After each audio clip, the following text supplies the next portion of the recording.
Hello，大家好，歡迎大家翻到嚟紙上談呢個 channel，我係 No。咁今日嚟呢個電腦101嘅係新系列，咁就今次呢個係第一集啦，就係呢個點樣設計一條砌機 list 啊。咁點解要設計一條砌機 list，唔直接揀翻現有嘅網上面可以見到嘅 list 咧？咁就因為咧，我認為咧，只有你自己先知你自己嘅確實需求，同埋咧，你越知道嗰方面嘅越多，你越俾人難當做水魚嘅。簡單啲講，難啲俾人呃。咁先講下一部電腦有啲咩零件啦。咁呢一集淨係好輕輕咁掂下嘅啫，就唔會好詳細講邊個零件好啲啊，邊個零件性價比高啲呢啲嘅。咁純粹係俾大家認識下一部電腦有啲咩零件咁樣樣嘅啫。咁啊，首先就係機箱啦，然後就係主機板啦，英文叫 motherboard 啦，有個中央處理器就係叫 CPU，通常就咁叫處理器嘅啫。咁就另外咁，因為 CPU 咧，通常你都要另外買一個散熱器嘅，少數會送，但係通常嗰啲都會好弱雞嘅，通常會另外再買一個嘅。咁跟住就係記憶體啦，RAM 啦，Random Access Memory 啦，然後呢個儲存裝置啦，電源供應器啦，同埋有啲睇情況啦，咁就睇下要唔要需要買呢個 GPU 呢個圖像處理器，正咁啊 DGPU 係 stand for discrete 啦，獨立啦。咁就有啲人可能需要呢個無線網絡嘅，咁呢個有機會都要可能要另外再買嘅。咁咧，電腦其實好似部冷氣機，不過佢俾你嘅係娛樂同埋生產力，而唔係冷氣。咁同冷氣機一樣，個副作用就係產生啲熱空氣啦。咁咧，所以點解機箱好重要嘅？第一，佢決定咗個樣先啦。第二，你要考慮本身你有冇放唔放到部機，因為機箱就係等於你部機大細噶啦。咁當然未計啲熒幕啊、鍵盤嗰啲啦。咁咧，以呢個機箱為例，呢個 O11 Vision Compact，咁佢嘅大細咧就係深咧447.5mm，闊咧就287.5mm，高咧就446.4mm。咁咧，紅色佔咗呢啲就係佢嘅散熱嘅方向。咁當然其實你可以調轉翻都冇問題嘅，但係點解要 highlight 咗啲散熱咧？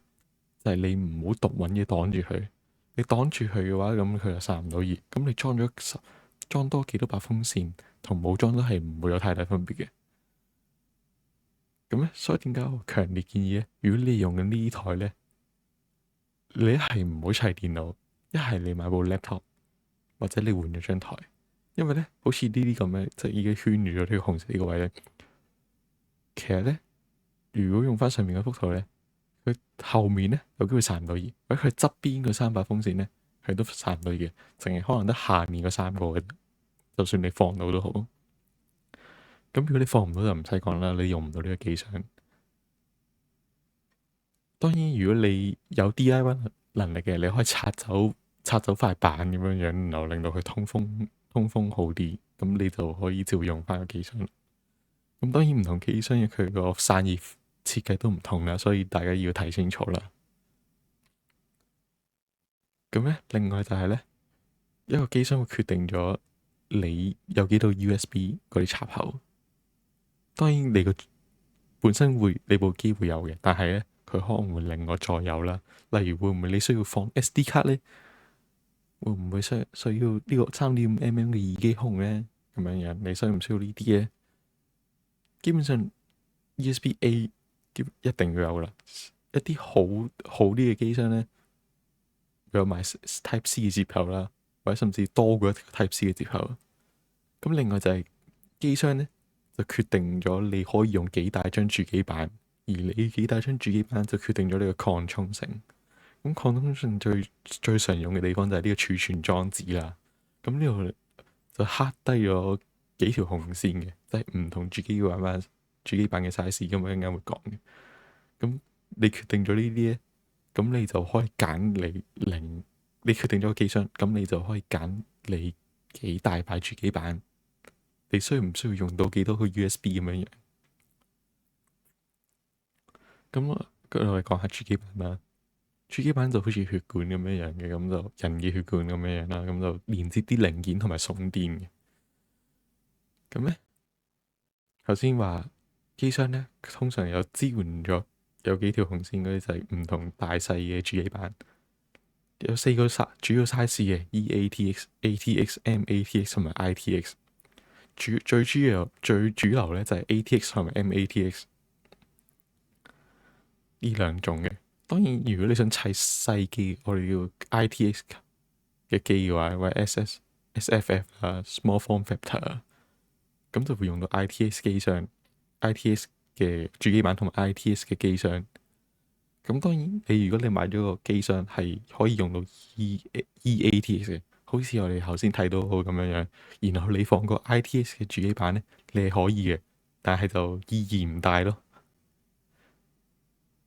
咁你睇下，呢個左手邊呢個係 ATX 啊，然後右手邊呢個就係 ITX 嘅主機板嘅。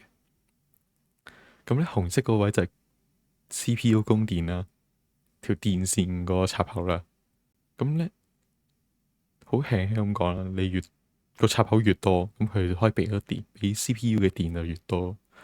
黃色嗰部分嘅供電嘅模組都係俾 CPU 嘅。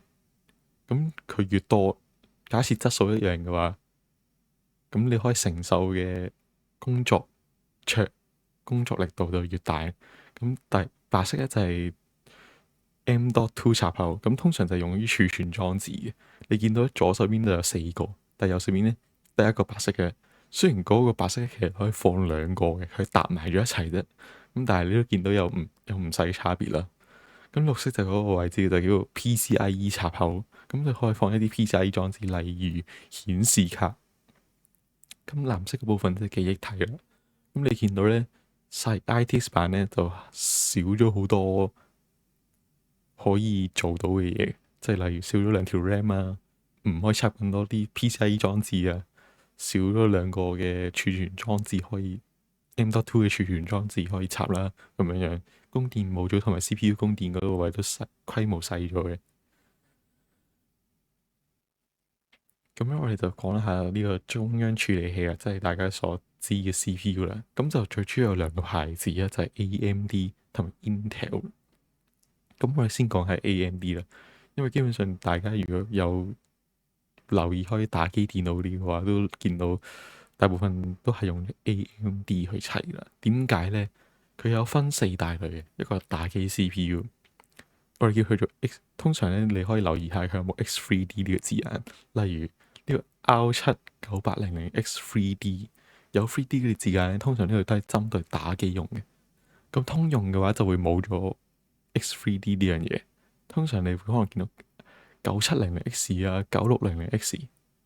咁咧前面藍色嗰啲字嘅 R5、R7、R9咧就係代表佢嘅等級。等級越高 ，R9 就係等級最高，R5就係等級比較中低階咁樣樣嘅。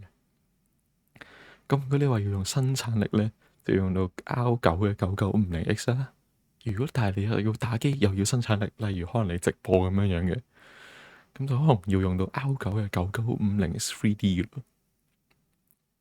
咁就一嚟佢係有生產力嘅 9950X 嘅部分咧，亦都有 X3D 嘅特性喺度。咁另外咧就係 AM Ryzen 咧，佢一般嚟講咧，佢平台壽命比較長嘅，長到點咧？咁依家最新嘅平台就 AM5啦。咁因為佢未完啊嘛，咁我所攞翻上一個平台嚟做參考，咁就 AM4。佢第一代 Ryzen 咧，咁就喺2017年嘅3月2號出，咁就出啦。咁就第二代就隔咗1年左右，第三代又跟住 Zen Plus 啦，就隔咗1年啦。Zen 2咧，咁第三代 Ryzen 咧又隔咗1年左右，咁佢就之後 skip 咗第4代嘅，用咗嚟做其他嘢。咁就 Zen 3就2020年，咁呢個位其實已經都3-4年噶啦。咁但係去到即係你可以唔換主機板、唔換散熱器嘅情況下，你可以由1直接升到5，係冇問題嘅。當然要睇實際上你塊主機板做唔做到呢樣嘢咧，係咪真係推得喐嗰樣嘢？咁到而家都好咧，佢都仲出緊一啲可能修正啊、補充型號咁樣，因為呢個5600F 型號，咁就係呢個今年嘅9月16號出嘅。咁即係到而家佢官方依然有支援緊嘅。咁 Intel 嗰方面啊，咁佢就有兩個名嘅，一個叫 i 乜啦，一個叫 Core Ultra 系列，Core 或者 Core Ultra 系列。咁14代或者以前咧就叫 I 比較熟悉啲，就 I7啊、I5啊、I9呢啲嘅。即係如果14代嘅話，就會係 I7嘅14700咁樣樣。咁但係去到15咧，就叫 Core Ultra 9啦咁樣樣。咁咧，因為咧對家即係 AMD 嘅打機 CPU 嘅實力太強咧，基本上咧好少人會攞 Intel 嚟打機。如果淨係打機用途嘅話，好少人會用 Intel 嘅。咁所以基本上就係分咗兩大類，一個係廣義上嘅生產力，一個係純剪片，特別係針對 Premiere Pro 呢啲比較出名嘅剪片。咁佢就會用到 Core Ultra 嘅 Non-F 系列，即係如果你見到好似啲250KF 咁樣樣咧，Core Ultra 9 250KF 咧，咁就唔好意思啊，你唔可以攞嚟剪呢個嘢剪片咧，幫唔到你好多。咁同埋佢壽命 Intel 嘅壽命比較短嘅，通常2至3代嘅，好似8代同9代就係一個平台咁樣，10代同11代就係一個平台。咁如果你用8代嘅 I7，你想升做10代嘅 I7得唔得呢？咁一定唔得嘅。而且好多時咧，佢可能雖然講緊8代同9代，但其實佢可能個性能爭嗰2-3% 都唔出，都有呢個可能性喺度嘅。咁所以咧，點解如果識自己砌機嘅話，多數都係揀 AMD 嘅，而唔係 Intel 嘅。特別係你 care 重唔重視你升級呢個功能嘅話，咁呢個就係頭先輕輕講下呢個散熱器啦。咁左手邊呢個咧，彩色呢個咧就係水冷，右手邊呢個黑蚊蚊呢個咧就係風冷。咁當然有其他顏色喺度嘅，但係唔詳細啦。咁如果你係揀左手邊咧，呢個水冷嘅話，就留意下你個機箱支援到幾大嘅水冷。咁依家圖呢個咧係叫360水冷，三把 120mm 嘅風扇，然後咧就係佢嘅長度啦。呢個就係佢嘅長度啦，總長度就360，然後就有呢個泵，隔離呢個係個水冷頭，有個泵喺入面嘅。通常你個機箱放得指得，佢會寫得明佢可以放最大嘅幾大嘅水冷。咁如果你用翻右手邊啲風冷咁樣樣嘅，咁你就留意下呢個高度，佢個高度夠唔夠你去放啦。有啲機箱都會寫埋嘅。咁跟住嚟講下記憶體啦，呢個 RAM 啦，Random Access Memory。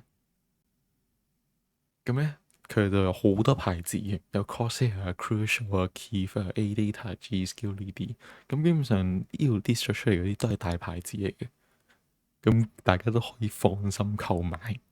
咁咧，另外就係咧有分代啦，就係 DDR5 同埋 DDR4，咁仲有舊啲嘅 DDR3 啊咁樣樣嘅。咁呢啲睇翻你主機品用邊個型號啦。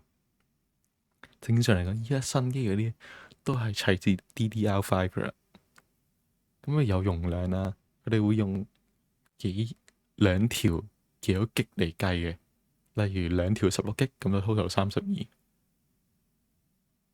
咁咧佢另外有速度同埋延遲值嘅，咁呢啲就遲啲我會拍片再補翻大家點樣去睇唔同，詳細啲去睇唔同零件嘅規格噶啦。咁儲存裝置啊，大家比較 care 嘅。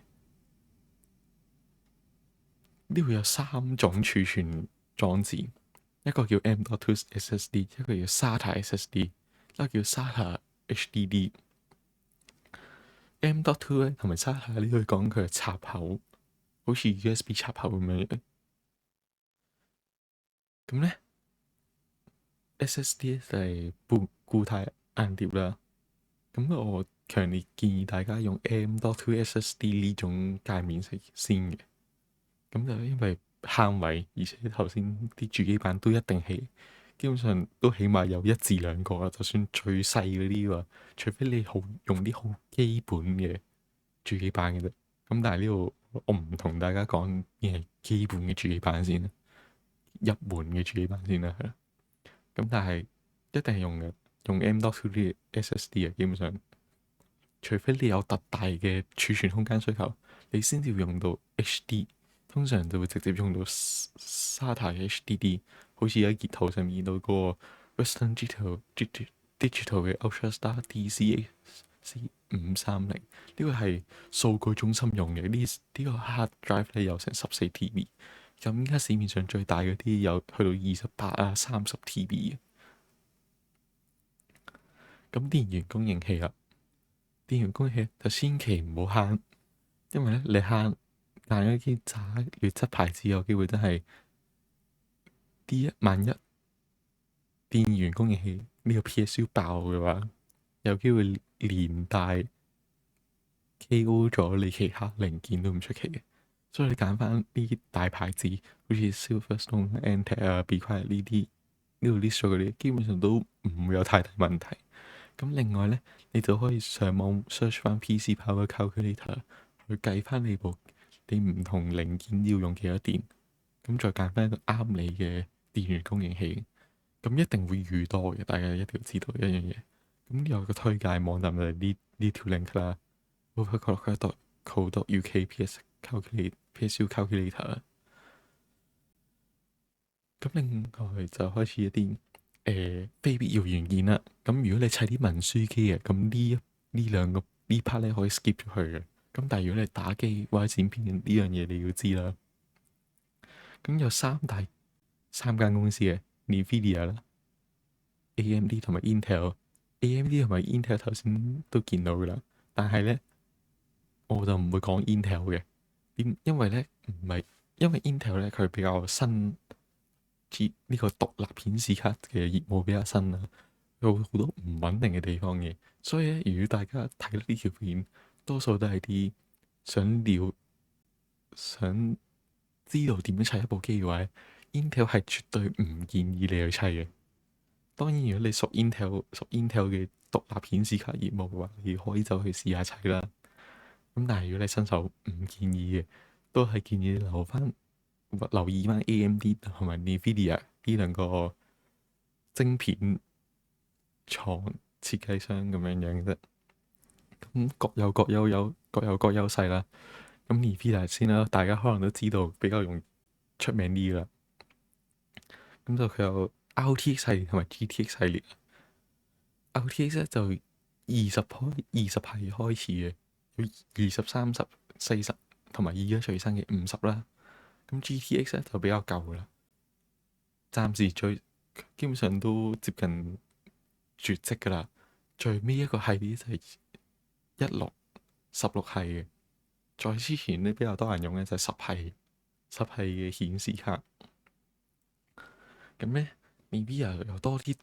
如果你揀得 NVIDIA 卡咧，通常佢有多啲獨家嘅功能啊或者優勢，例如 DLSS 啦，係一啲超深度學習超採樣啊，直譯嘅話，咁一啲 AI 功能啦，佢哋會完整啲啦，仲有啲光追嘅效果，通常你打機會用到啦，仲有啲剪片又係 NVIDIA 會好啲嘅。咁另外就係 AMD 啦，佢哋嘅顯示卡咧都係叫 RX 乜乜乜嘅，例如新啲嘢今代嘅叫 RX 9000系列，咁可能會有9070 XT 咁樣樣嘅。咁佢哋咧個性價比通常會比較高嘅。如果以官方建議零售價嚟計嘅話，咁通常咧佢哋會有充裕啲嘅 free RAM 嘅。咁就咧，如果你打啲3A 大作，咁就會冇咁容易爆 free RAM 嘅。或者你要玩啲入門 AI 嘅，你都會 AMD 都會幾啱下嘅。因為咧 AI 呢樣嘢，特別係嗰啲 large language model 咧，會好食 free RAM 嘅。咁另外佢哋都有對自己嘅 FSR 啦，就係其實 DLSS 嘅 friend 嚟嘅。咁大家買顯卡記得要留意翻你嘅 GPU 嘅長度啦，會唔會機箱放唔放得落？咁通常咧好多時咧，你去啲零售鋪買機箱咧，佢同你講你個 GPU 最多可以放幾長嘅。如果冇嘅，就自己要 double check 啦。咁最尾就係無線網絡啦。咁雖然咧我強烈建議用有線嘅，但係始終有啲人咧真係可能屋企拉唔到線，咁就焗住用無線網絡。咁咧好多時喺依家新嘅電腦咧，中高階嘅主機板都會跟啲 WiFi 同埋藍牙嘅晶片嘅，即係你而家見到圖入面左手邊呢個或者右手邊嗰個咧，都係嘅。但係咧，如果淨係嗰塊晶片嗰塊網卡嚟嘅話，就係左手邊呢個啦。咁但係如果你要連埋天線咧，嗰啲嘅話，或者你本身你個主機玩唔跟嘅話咧，就要用到右手邊呢個噶啦。咁你右手邊咧，你加落去你部電腦咧，你只要咧有位插嘅話咧，咁就得噶啦。呢啲就係嗰啲 PCIe WiFi 卡啦。右手邊呢個嘅話，咁你見到佢呢啲就連埋藍牙嘅。咁但係咧，如果你唔用呢啲嘅話，你用啲 USB 嗰啲 WiFi 嘅話，咁嗰啲通常都冇跟藍牙。今次嘅電腦101第一集咁就去到呢度先。咁之後會繼續講翻唔同零件嘅唔同部件要點樣留意去揀。咁我哋下次再見啦。